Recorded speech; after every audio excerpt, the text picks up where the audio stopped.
আপনি যে আমার কাছে কলটি চেয়েছিলেন, এখন তো আপনি কলটি পেয়েছেন, এখন আপনি খুশি? খুশি হয়েছি যে কি বলার মতন না। হ্যাঁ, হ্যাঁ, আমি হ্যাঁ। প্রবাসী করে খুব দোয়া করি বাবা। আমি অজু করতে পারি না, নামাজ পড়তে পারি না। খুশি হয়েছি বাবা, তোমার করে আমি ধন্য দেই। লাখ লাখ শুক্রিয়া তোমার কাছে বাবা। আর প্রতি প্রিয় দর্শক, কিছুদিন আগে এক অসহায় মানুষ আমার কাছে এসেছিলেন।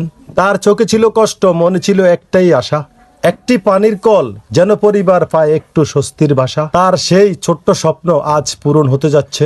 প্রবাসে থাকা মানবিক ভাইদের অর্থায়নে আলোর পথ সাজছে। আজ আমি দোকানে এসেছি সেই পানির কলটি কিনতে, মনে এক অদ্ভুত আনন্দ, একটি ভালো কাজের সাক্ষী হতে। অবশেষে কলটি নিয়ে পৌঁছে গেলাম তার ঘরে। তার মুখে হাসি দেখেই বুঝলাম সার্থকতা লুকিয়ে আছে এই পথ চলার ভরে। নিজ হাতে কলটি বুঝিয়ে দিলাম তার হাতে, চোখ ভিজে উঠল কৃতজ্ঞতায়। দোয়া রইল সবার জন্য, একটি ছোট্ট দান বদলে দিতে পারে একটি পরিবার। আপনাদের সহযোগিতায় হাসছে আজ আরেকটি ঘর। আসুন আমরা সবাই মিলি এগিয়ে আসি মানবতার টানে।